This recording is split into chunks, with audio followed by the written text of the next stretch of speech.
Well, hello there, guys. Welcome to my new YouTube channel. I decided to start this channel to get the word out about certain things that I don't think is out there enough, and it's not recognized enough by a lot of people. I think it's overlooked quite a bit, and I just want to inform you guys this has happened to me, also to other millions and millions of people, and across the board. And I think it's overlooked, and people think that we're exaggerating when we do certain things like that. But we're not. We're not exaggerating. These actual life medical events have happened to us. What I'm talking about is at the age of 48, I would have never in the world could imagine this would happen to me. I had 3 nocturnal seizures, 3 of them, and a pseudo seizure. I'm 50 now, so this was 2 years ago. All 3 of those nocturnal seizures could have killed me. That's one of the most deadliest seizures you can have while you're sleeping. You don't know what you're doing, what's going on. You can be awake and all of a sudden be combative with people and stuff like that. You can be thrashing, yelling, jerking, doing all kinds of stuff. So the last nocturnal seizure I had almost did kill me. I did not respond at all. Remind you, I don't remember any of these seizures at all, because people aren't going to remember these seizures. They don't know what's happening. Their brain is going crosswired and everything like that. They didn't think I would come to. None of them would think come to. So, and they put me on a ventilator. I was not responding. I was unconscious. The machine was breathing for me. I just want to put that in perspective to you guys. If you're thinking about that, for those of you guys that are making fun of epilepsies or seizure disorders and stuff like that, I think they're faking it. No, they're not faking it. There may be some people out there trying to fake it or being silly or whatever, but no, this is a real thing. This needs to be taken serious by the whole community and to everybody out there in the medical world. I'm trying to do this YouTube video and stuff, start this YouTube channel, because I want to go. It's called My Brain Wreck, which fits intensely. So, however, I did hours later and came to. Thank goodness. If it wasn't for my wife doing CPR on me all 3 times, because I was trying blue each and every time, all 3 times. If it wasn't for her, I wouldn't be here. And the medical team and the doctors, thanks to them.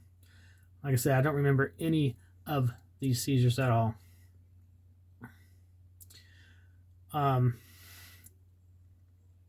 the medical personnel to the ambulance, to the hospital, to the doctors, went to one hospital for my seizures, and they had to transfer me to another one because I have more advanced stuff. I've only been diagnosed as having a seizure disorder, not epilepsy. They were officially diagnosed with epilepsy, but seizure disorders and epilepsy are 2 different things. People don't realize that. So you gotta look that up and see what that is. It's hard to determine. A lot of people try to get into a neurologist or hepatologist. It's very hard for them. The big long line of wait. Insurance and stuff like that, and some things that can lead up to having that. And like I said, a lot of us are misunderstood of having seizures or epilepsy. They don't realize what we go through, or how much we go through, or how much the medicines when we get that are supposed to help control our seizures that can offend us, make us tired, make us groggy, act different, act out rage, or act out on impulse, or make us angry, or change our total attitude or mental thinking ability. I just want to get my stories out there to others with this new channel about seizures and epilepsy, since a lot of us are misunderstood, like I said, when we have seizures, are those who have been diagnosed with epilepsy. A lot of you guys don't know there are over 40 plus different types of seizures out there. 40 plus. How hard do you think it is for the doctors to diagnose as a neurologist? It's hard. You gotta separate the things, certain brain things from focal seizures, absent seizures, tonic-clonics, more than that, febrile seizures. People that have both withdrawals or alcohol seizures, believe it or not. People that have high fears and seizures, diabetic seizures, plenty of types of seizures out there. Those are just a few of the seizures I can add. There's so many of them I can't name them all. Tonic, clonic, absent, pseudo seizures, which I named. So I just want to say that any type of these seizures could kill you, no matter what. Like I said, one of them, which I've had 3 of them, which I'm glad I'm still here. Thank the good Lord upstairs. God bless his work through the doctor's hands and stuff. I could have died. And all the other ones that are out there that have epilepsy. I haven't been officially diagnosed with epilepsy or anything like that. I'll be getting some testing here pretty soon, whatever. So far, at the moment, my seizures are okay, or under control at the moment, but I haven't had any for a while. But you just don't know when a seizure is going to come back or anything like that. You just never know. And that's when I say, God bless you to all my fellow warriors out there, those epilepsy, the epilepsy warriors and the seizure warriors, and those different types of seizures. So people wonder, what are nocturnal seizures? Well, nocturnal seizures are seizures that occur during sleep. They're a type of epilepsy. Usually it's considered epilepsy, but we're not for sure. Some doctors might just say epilepsy after you had 3 seizures at night. Excuse me. So neurological disorder characterized by recurrent seizures. What can lead up to seizures? Different types of things, infections, dehydration, low electrolytes. I myself had infections stuff that led to my seizure, one of my seizures. And even after I was put on medicine, stuff like that, I still had seizures after that. What can they be covered? What can nocturnal seizures be caused by? Well, there's varying factors that include epilepsy syndromes, frontal lobe epilepsy, nocturnal myoclonic epilepsy. Also, sleep disorders like sleep apnea. People may have sleep apnea or restless leg syndrome, or sleep deprivation, stress, certain medications. As I mentioned before, certain medications can lead to that and cause you to have seizures, Or people overdosing can lead them to have seizures. A drug overdose can lead to seizures because your body's trying to protect itself and shut it down to protect your organs and all that stuff. So you wonder what some of the symptoms are. Well, there's different things. They can manifest in different ways, quite a few, depending on the type of seizure and the individual affected. Common symptoms include awakening from sleep, confusion or disorientation, unusual moments, like example, jerking, thrashing, or staring. You're just staring and you're like this, even though you're just waking up. Usually most nocturnal seizures occur when you're starting to wake up like this. So sometimes you just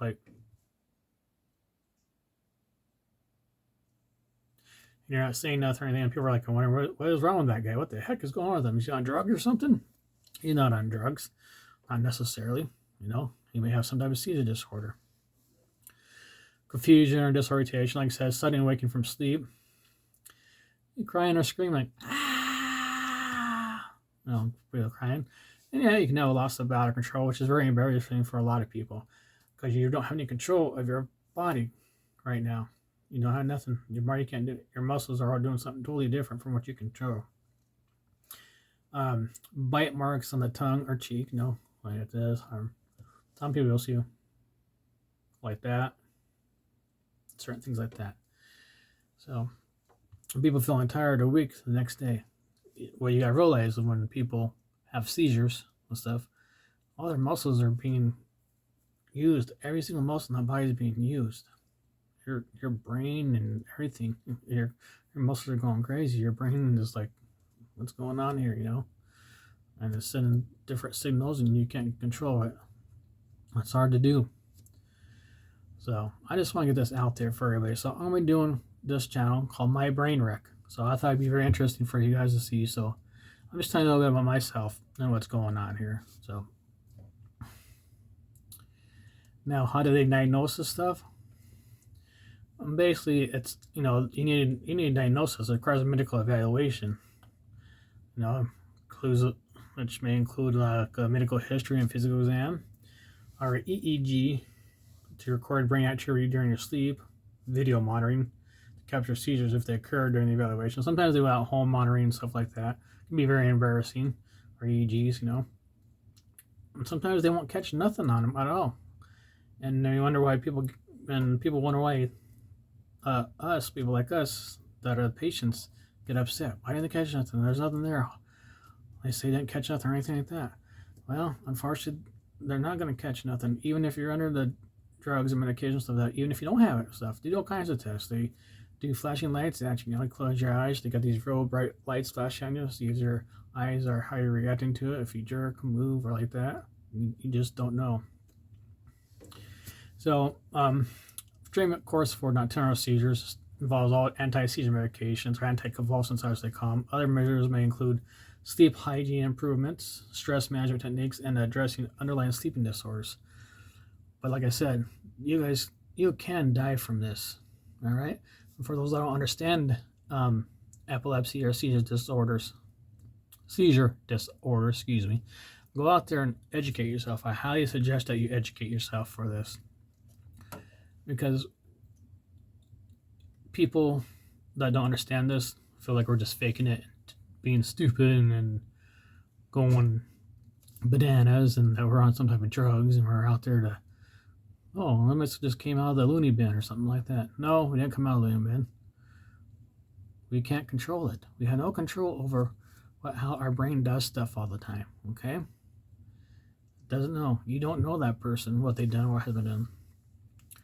So if you do experience like symptoms just of nocturnal seizures, get medical attention promptly for proper diagnosis and treatment. We don't know why we have nocturnal seizures. We don't know why there's 40 plus seizures like that. No, that's not related to nocturnal seizures, but there's different seizures, 40 plus different types of seizures. I named a few to you already. Like diabetic, drug seizure, where your body reacts because your body's shutting down because you overdosed or something like that, or a fever, things like that. Maybe, like I said, nocturnal seizures may range from awakening for no clear reason, sometimes multiple times a night, to shouting, screaming, violent movements of the arms and legs. You may thrash around or act confused. We are confused because we don't know what the heck is going on, because we're just waking up like, where am I? Like you wake up like, oh, I'm in back of habits. What the heck am I doing here? We become combative? Yeah, we become combative. When I became combative because I didn't know what the heck was going on or what was going on. I was confused. I was fighting with the ambulance drivers and or the medical personnel. By no harms. I didn't mean to or anything, because I didn't know. I felt, felt like I was in danger or something. To me, I felt like I was in danger, even though I really wasn't. They were just trying to help me. But this is my brain wreck, so this is a little bit about me. Next one, I'll probably show you a little bit about I'll show you the medicines I take, probably. I'll tell you what they are and what they're for and why I had to take them. I do have other underlying conditions also. I have high blood pressure, hypertension, cholesterol, type 2 diabetes, hyperthyroidism. The thyroid is that controls a lot of stuff in your body, regulates and stuff like that. Second degree heart block. So I've got a number of things that are going on with me. So we'll talk from different things like that. So another thing called SUDEP, SUDEP, what stands for sudden unexpected death in epilepsy. Okay. Nocturnal seizures can lead to complications such as injuries from falling or hitting objects during the seizure. Other things, social and psychological problems due to the unpredictable nature of seizures. That can happen a lot. Now, the prognosis for nocturnal seizures depends on the underlying cause, as I said, and the effectiveness of treatment. With proper management, some people can live with nocturnal seizures, can live full and active lives, but not always necessary. It can actually kill you. It's one of the highest rated ones that can kill you, among other seizures. All right. And this is nocturnal seizures, but like I said, seizures and epilepsy are two different things. I know it's hard to relate to how to explain it, but they do all kinds of stuff. Like I said, it's a form. They say it's a form of epilepsy, but we don't know for sure. We range from awakening from no clear reason. We don't know why, because I wake up a number of times. I toss and turn a lot, and sometimes I'll make noises and stuff, whatever like that. It's crazy, I guess. But so far, I'm doing okay. Haven't had any problems for a while. But anyways, like I said, this is my brain wreck. This is a brand new channel. If you like this channel, like and subscribe. Press that bell button for notifications, or press down the bottom right hand corner of the screen there and click on the icon there and bring up the subscribe button that way. So thanks for watching my brain wreck. You guys have a great night.